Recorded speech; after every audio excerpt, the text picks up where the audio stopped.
Hello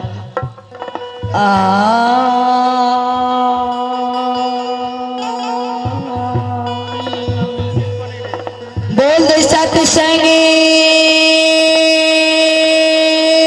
Yes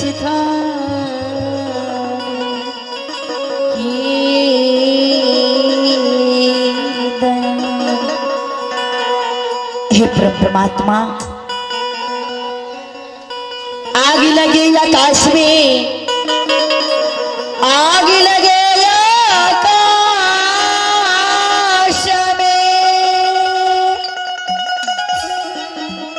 झर झर गिरे अंगार, संत ने होता जगत में, जल जाता संसार।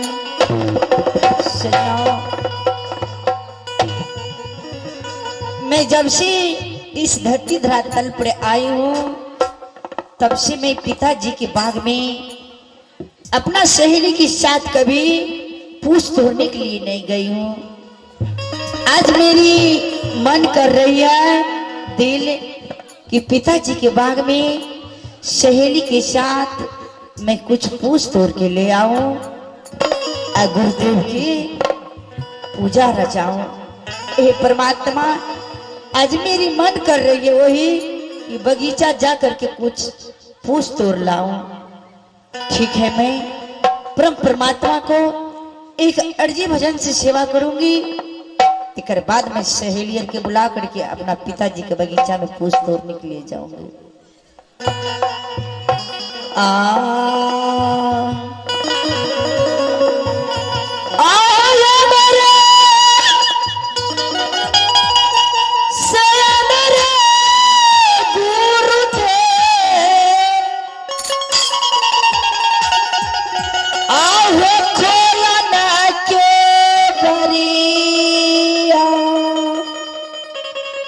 हमारा राखी सजना, इस धरती धरातल पर जितना संत शिरोमणि है, शक्ति स्वरूपा, भक्ति स्वरूपा, सती सवित्री नर्मदा तुल माता बहन, ये भजन के ग्रहण कीजिए। हमारा राखी अपनी चरनिया के पास हमरा रखी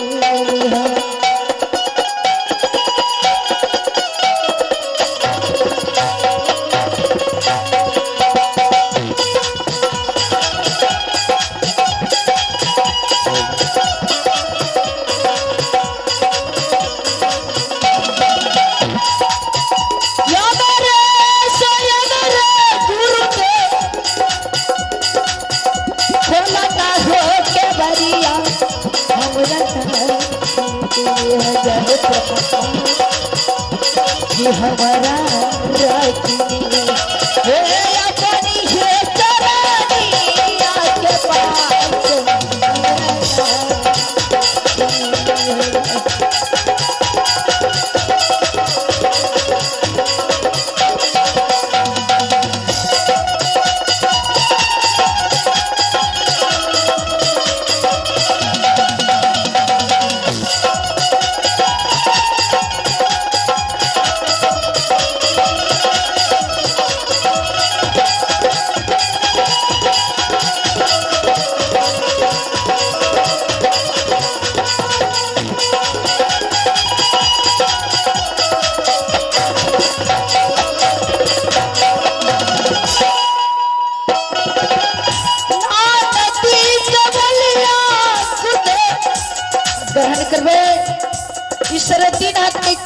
शरीर परम परमात्मा बहुत भाव से बने छथिन।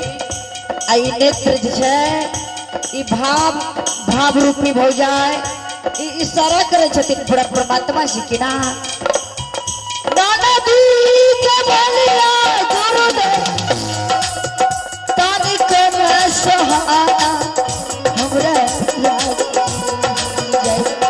हमारा राखी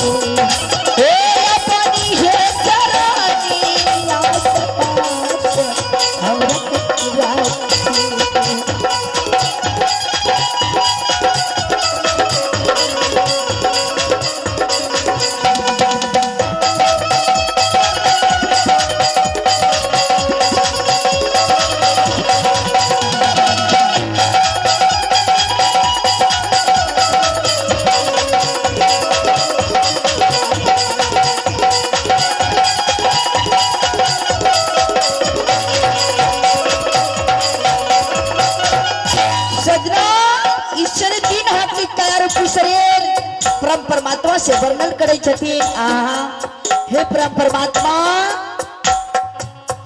या बने जगैला कुदे या पर पूरा देशवाय हमर छोड़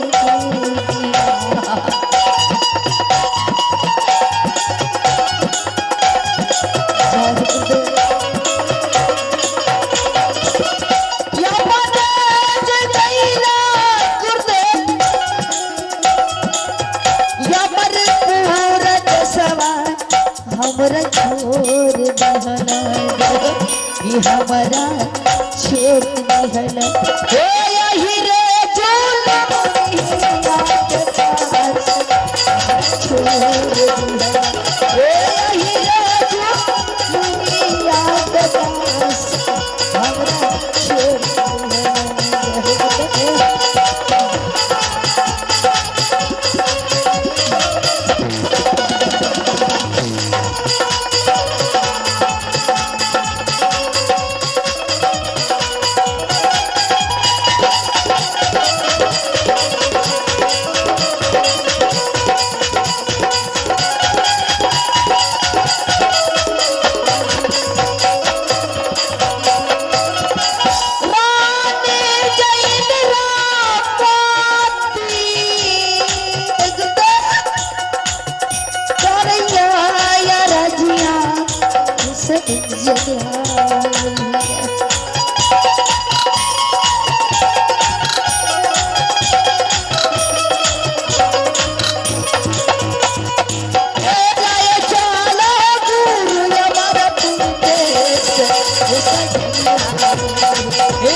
सजनों, अब मैं अपने पिताजी के बगीचे में अपना सहेली के साथ कुछ मैं पूछ तोड़ने के लिए जाऊंगी।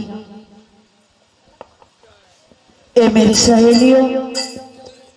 हाँ सहेली, जब से मैं इस धरती धरातल पर आई हूँ तब से मैं अपना पिताजी की बाग में कुछ पूछ के लिए नहीं गई हूँ।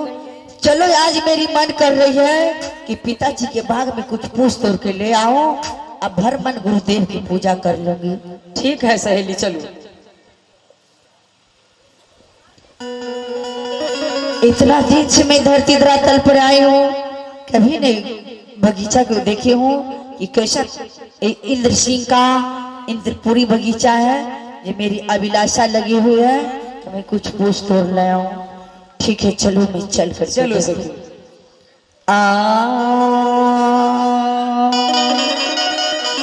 आई हूँ एक देश से, आई हो एक देश से, उतरी हूँ एक घाट, हवा लगा भड़न के हो गई हूँ मारे नदी भजैया मिली चलनी फूल बरिया हे गमक हे गमक हे गमक आबै के भूला के नाना दी भजैया मिली चलनी फूल बरिया हे गमक लगे के भूला के दूरा लगे फूल बरिया के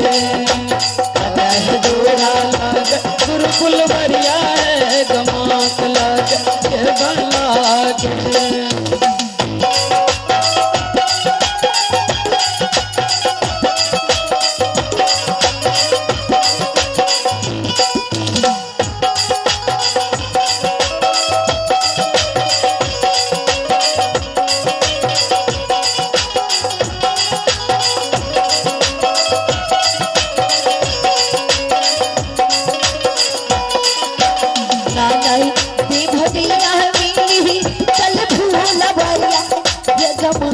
लागे के बला के पता है दूरा लागे गुरुकुल बरिया है गमात लागे के बला के आके दूरा लागे गुरु के बाग है गमात लागे के बला के